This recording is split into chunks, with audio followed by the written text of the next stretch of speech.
Okay, it's the hardest part of the ring.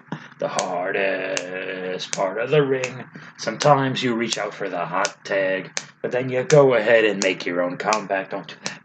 That's when you should quit wrestling, and you're better off rolling in dumb. The hardest part of the ring. The hardest part of the ring. Sometimes you're distracting that referee, and the babyface has your wrestler pinned. Then you get punched to the ring apron, and you realize all the trouble you're in when it's the hardest part of the ring. The hardest part of the ring. Now double claps. Let's go, Bob Squad. Better late than never. Let's go, bananas. It's the hardest part of the ring. The hardest part of the ring. Ba-da-ba-da. Whoa! Yay! It is the hardest part of the ring. A little late, but hey, you know what? As they said in my sperm bank job interview, better ejaculate than never. Okie dokie. What do you say? What do you know? Tip the veal, try the waitress. How's tricks? How's the kids? Some weather we're having. Hey, oh, waka waka. Cold War, Reaganomics, airline food sucks. Where's the beef? OJ stab people. This is the hardest part of the ring. We're talking about NXT, the Hulu edition. The Hulu edition, and it's a shame that this one was that I watched this one on Hulu. It's a shame that I've watched a lot of programming on Hulu in the last few years, but because Hulu did not include whatever Ted DiBiase, LA Knight, Cameron Grimes segment took place, and I always love seeing whatever they do. So that is kind of a bummer. I'm sure there'll be a recap over the weekend to take over. Oh my God, I'm in trouble. SummerSlam is Saturday. Takeover is Sunday. And of course, we have Raw Monday, the Raw I'm going to, and then Takeover. Wow, okie dokie. Well, I'm going to be busy talking to you guys. I don't like to usually just mark out over guys' catchphrases, but in the immortal words, especially modern wrestlers, but in the immortal words of LA Knight, let me talk to you until you can't stand me, because good God, okie dokie, I did not realize that at all. I'll try my best, Bob Squad. NXT. Any business to take care of first? If there is, I'll think of it later. I don't think there is. I think we covered a lot on Raw. NXT has those packages. I love them, but before them, you won't believe what happened. Hold the phone. Stop the press. Back the buggy up. You're not going to believe what happened. Hulk Hogan, of all people, who had a birthday last week, last Wednesday, he turned 68. How about that? I knew that. And you know what he did to celebrate his birthday at the beginning of this NXT? August 17th, Hulu edition. Limited commercial interruption. You know what he did? To celebrate, he slammed Andre the Giant just to open the show. We open the show. Hogan slams Andre. Everyone's got long packages. I know what I said. And Roderick Strong from the Diamond Mine, the -1 because they fired his friend, is going to wrestle somebody. It's an open challenge because Kushida can't make it and defend the cruiserweight thing against Roderick Strong, which I think was the plan. Now, if anyone doesn't show up for anything, all the fans just assume that wrestler has COVID. And fans are usually right. I mean, everyone's got COVID, so I don't know that.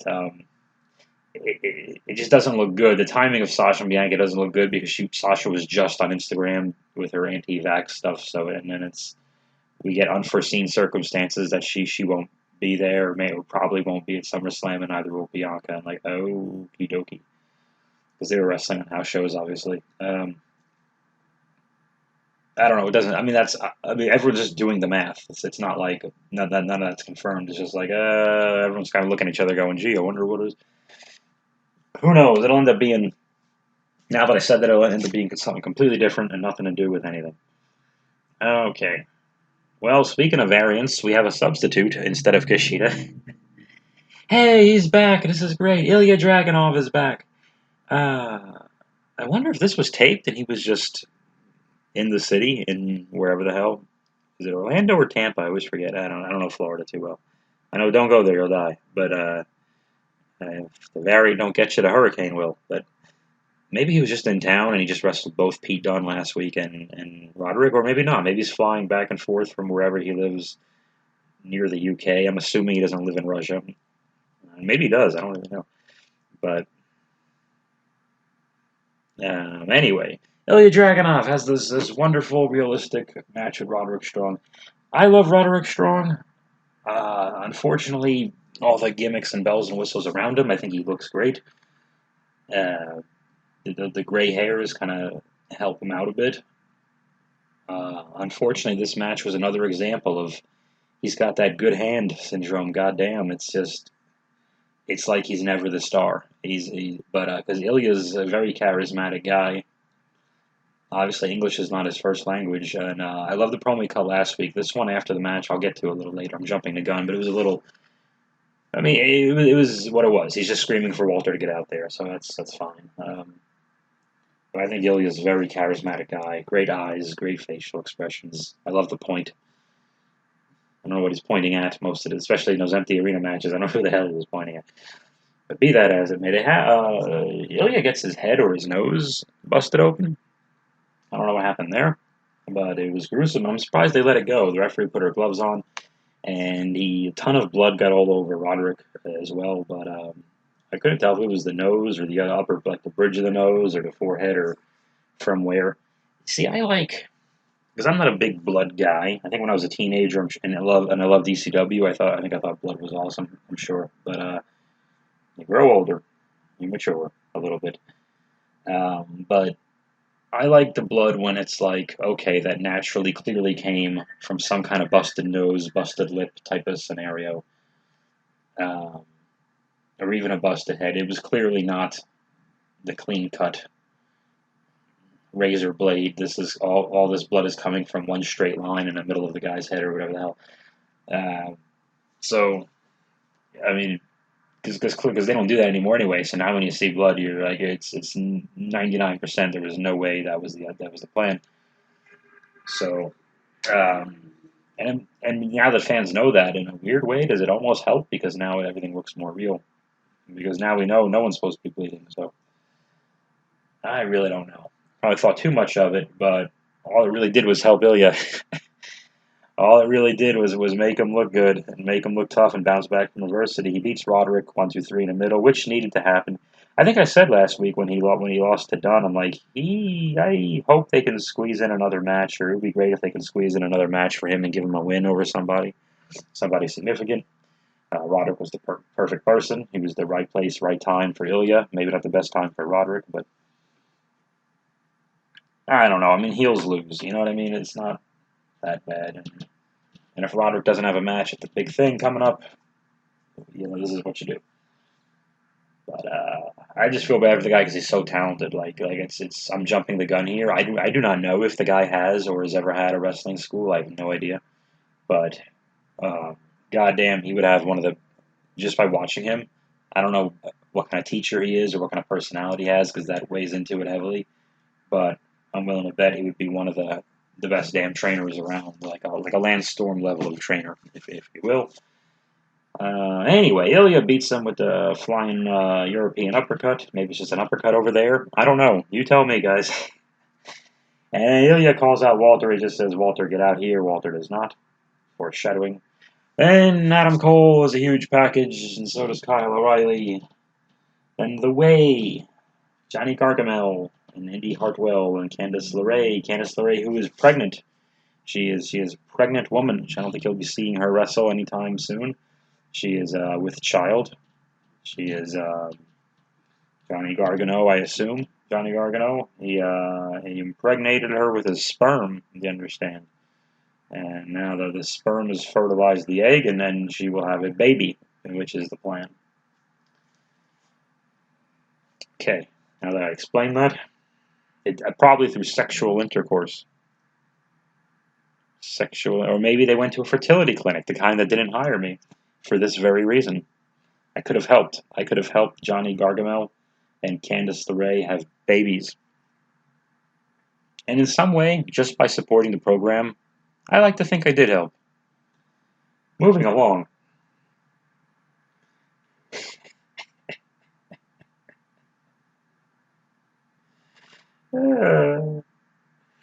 Indy Hartwell is putting on Dexter Loomis tight gloves, and Dexter shows up and they stare at each other. Anyway, there's going to be a mixed tag match coming up. Indy and apparently Gargamel and Candice LeRae have decided, hey, this couple will only last if you can be a mixed tag pro wrestling teams successfully together and defeat the most incompetent mixed tag we can come up with to wrestle you for only this purpose. I mean, if it wasn't Dexter and Indy Hartwell who were attached to the way, this wouldn't have made Hulu. But thankfully, I got to see Frankie Monet. Didn't get to see her wrestle, but she has a fun personality. She's like a believable kind of like a richer, like a more financially well off Karen type of personality. And when she's complaining, anyway, I know that's not the full gimmick, but still, at least in this segment, it worked well. Frankie Monet is managing, or she's accompanying Jesse Kamea and Robert Stone. Oof, okie dokie, versus Indy and Dexter. So Beth Phoenix was wonderful here again. She is the unsung hero of this entire story because she is playing the motherly role, or the help, like more motherly's the role, like the big sister, cool aunt role for Indy Hartwell, and it's so believable because in many ways, I guess that's Beth, and it works. And this is something, sorry guys, but this is something that I don't think either the male commentators, announcers, whatever, could pull off. It wouldn't work. But Beth has that big sister vibe, and it really works. So she's helping Indy be calm, and clearly Beth knows something the rest of us don't, and I think that was cool. It's so often on all these shows, Raw, SmackDown, NXT, that the audience knows way more than the wrestlers or the characters on the program. To the point where we're like, if you want to know whether or not your tag partner meant to screw you up, why don't you just watch the thing that we were just forced to watch? Like, don't you also have TV and Hulu for limited commercial interruption, and the network on Peacock and YouTube and Twitter, etc., etc.? It gets so frustrating. But this time, a character in the show knew something the audience didn't, and it didn't last for long, but still, it was cool.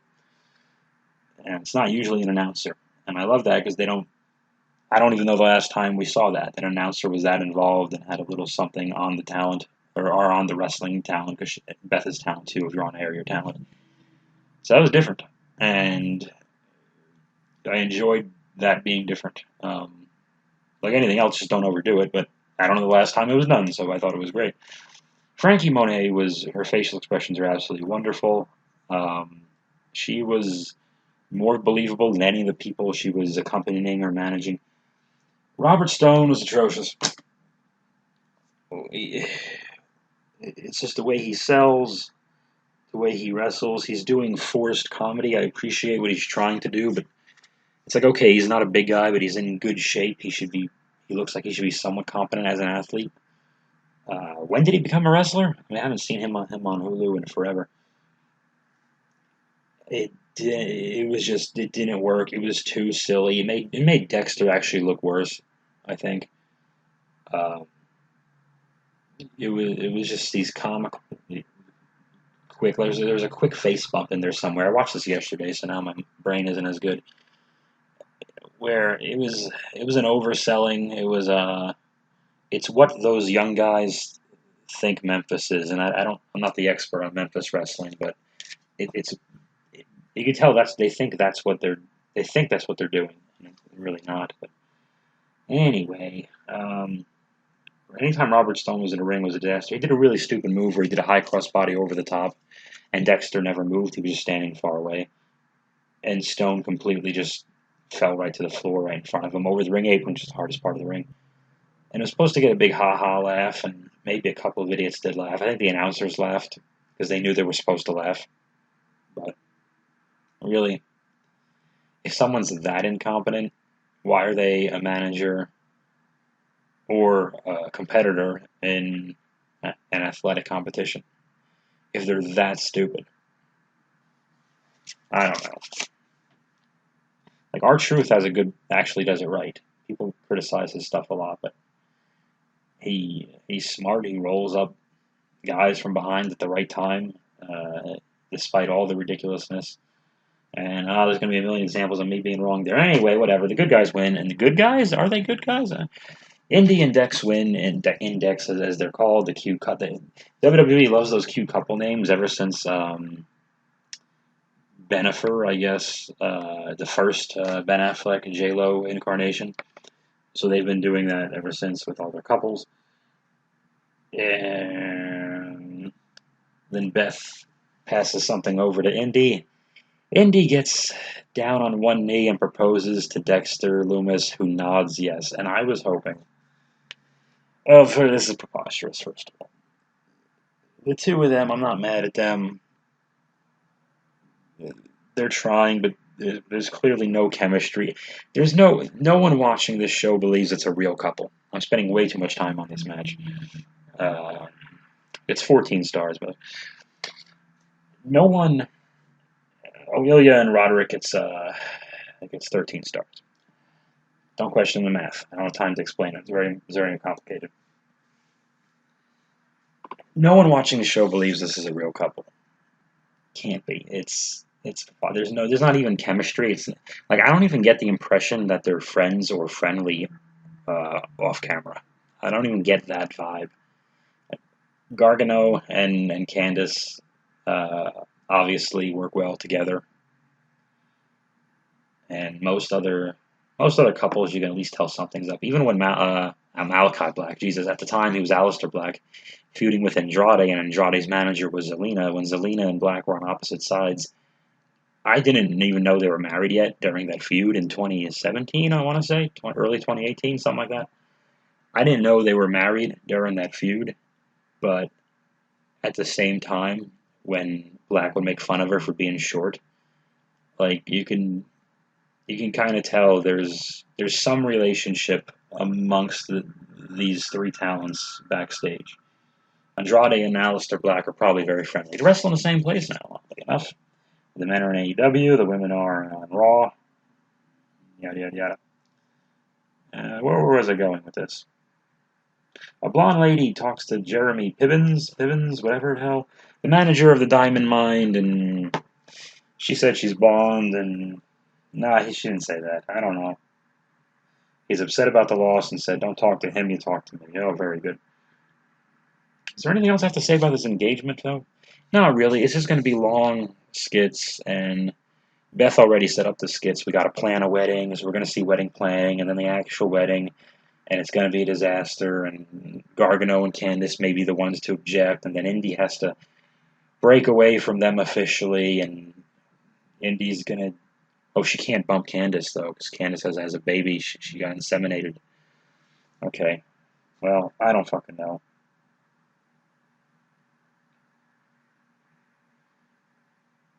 You want to put some heat on Dexter. Dexter should turn on. Yeah, okay. Oh, yeah, my original point was I thought the reaction would be a bigger deal if Dexter, because he's being popped the question too, I guess, so they couldn't have Dexter pop the question. But if Dexter finally spoke and said yes, just the one word, I thought it would have been a big deal. But even if if he did get down on one knee and said, "Indy, will you marry me?" Like, and the announcer's like, "Well, he doesn't speak." But I think, no, it was better with Indy proposing because Beth was so good in that role that it was better that way. Sorry, I spent a lot of time on that. But whatever, it's a 14-star match. I have to give it what it gets. We have a split screen. Again, I think we're ripping off Dakota here, like a week or two ago, with the pre-packaged explanation of the heel turn on heel, or the healing on Raquel is really what it is. Dakota, Takai, and Raquel Gonzalez on a split screen, hyping up their match for Sunday at TakeOver 36. This is pretty good. I think this was better than the package they showed a week or two ago with Dakota by herself. They were believably bitchy to each other, and I'm excited for the match. Got nothing to say because it was good. Duke Hudson wrestled Carmelo Hayes. This is the semifinals. The winner wrestles Odyssey Jones. This was odd. The big, tall, Wade Barrett-esque type of heel Duke Hudson lost to Carmelo Hayes, and I thought this was weird because the winner wrestles a big, happy babyface Odyssey Jones, and I thought Duke and Odyssey would be the perfect match. the obvious match, I guess. But they didn't go with the obvious, so it's going to be Carmelo, the smaller, quicker, athletic babyface versus Odyssey, the big, happy, throw his weight around babyface. That's a little odd, but whatever. Odyssey came out, and I think he was wearing a pink shirt. And Carmelo said something about the final boss in video games, so that finally comes out. How much these guys all love video games. And Odyssey didn't say, again, he didn't say anything complex. He's like, video game, final boss. I'm like, okay. I'm going to sound the alarm. And he pulls his arm and he does like, yeah. I just goes, yeah. But which is kind of silly on paper, but when you watch him do it, yeah, okay. I like Odyssey. He's awake. Said this a week or two ago whenever he wrestled somebody. He's awake. I believe him. He stops, he looks around at the people. There's not a lot of them there. They're in that wacky, goofy container, but, there's something there. Bill Burr impression right there. It's terrific. Hey, everybody, what's going on? It's Bill Burr. Welcome to the Monday Morning Podcast. Are you like me? Do you hate the post office? Sure, we all do. Now you don't have to go. You know who built? Never mind. Let's get to the main event. I gotta get in the car and get out of here. MSK with no entrance. The Midget Street Crew, Memorial Sloan Kettering, wrestles Imperium in a tag team title defense. And again, this is Hulu, so the entrance is probably on TV. There's a thing after this. This is the first MSK match I kind of liked. They were with Imperium. I think the Fabian Eichner guy is good, but I think the Marcel Bartel, whatever, I think he's very good. Because they're both good wrestlers, but he's just got that super prim and proper, very stuck up, like stick up his ass kind of expression on his face all the time. He's believable. He's believably just a strict prick. Like he follows all the rules and he's right, but you hate him anyway. So I like him, and I like him. The other guy, Fabian's good too. I hate to call him the other guy, but he's clearly. They all look better when they're standing with Walter. I think they fired the Wolf guy, right? Just because you can see their roles, and the Alexander Wolf guy clearly had that role, the Hatchet Man, as whatever. So when the four of them were together, you can see they all had. You can see who was who in the group. When it's just that tag team, then it looks pretty vanilla. It's just two guys in black tights. But nevertheless, MSK. Of course, I hate most of their offense. That stupid moonsault where one guy pushes the other guy for no reason when it would be quicker and more effective just to moonsault the guy in the right spot to begin with, or not moonsault them at all because you don't do that in fights. But whatever. But I let it go because this is to date my favorite MSK match. I was actually watching the match and not seething with hatred for what was on the screen. So, good. No complaints. I'm happy to see that. Walter comes out to, I forget why. I think it was to distract MSK, and I really thought MSK was losing the titles here because I think this match was going to be on TakeOver, but now it isn't.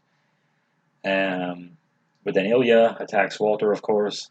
So all the distractions lead to one of the Imperium guys falling into the MSK finish. 1, 2, 3. 12 stars. Good match. And so Walter got bumped out of the ring by Ilya, and Ilya, he probably held up the UK belt. I don't remember, but whatever. So they really 2 weeks in a row they really did a good job of getting us into this Ilya Walter thing, which I thought they was just going to be a gloss over kind of thing, like they did with Walter and Ciampa, which was still everyone's second favorite match that weekend. But okay, we got to move fast here. Ted Knight from Caddyshack. Now, Ted DiBiase, LA Knight, and Cameron Grimes did not make Hulu. I'll have to look it up later if I have the time, but it'll be in all the recaps and previews and yada yada. Samoa Joe, in our main segment, stomps out to the ring and calls out Cross. Cross runs out. Big brawl. Joe gets the better of him, but no one really got the better of anyone. I like that the referees were sent out relatively quickly, as they should be. Guys were being pulled apart. They didn't, and I thought they were going to do it. They didn't do the lame thing where the referees and security and underneath talent is inadvertently holding the baby face so the heel can take the cheap shot and get the advantage. They've overdone that. on all the shows for a long time, and I'm glad. I thought they were going to do it. I kind of rolled my eyes, but no, they didn't. And Joe believably can get through all those bodies, and Cross as well. These are. Um, I was into it. I was buying it, and they took down some kind of barricade thing with a security guy in the middle, and it was a little bit of a stumble, but that makes it look more real anyway. But yeah, some dude got crushed, but it ended with no one really getting the advantage, but definitely Joe giving Cross what for, like showing that Joe's not going to just be laid out by Cross here. So it got me pumped for Joe versus Cross in a very short period of time. I have to drive up to Redondo Beach, which is 2 hours if traffic didn't exist, and probably more than 2 hours, to go see my friend Luigi the Pitbull. So I'm going to save this, hit upload, and I'll talk to you all very soon. I guess you're going to be hearing a lot from me over the next couple of days. So that's absolutely tremendous. I thank you all for your congratulations on my new position, and your congratulations for me buying myself a giant toy anyway with Castle Grayskull. So I'm very excited about that, and I can't wait to get it out. There will be a fun boxing, but not soon. So please don't hold your breath for that. Wrestling and my new job is gonna put that off for probably a few weeks. So it will happen. It will happen. I promise you. Okay. Thank you all. Just don't. One thing you don't do is very important. Sometimes you go over the top rope and you bang your head on the ring apron. Don't do that. That's when you feel like a big dope. They're the worst bumps you can be taking. Oh, it's the hardest part of the ring. Hardest part of the ring. Ba-da-ba-da.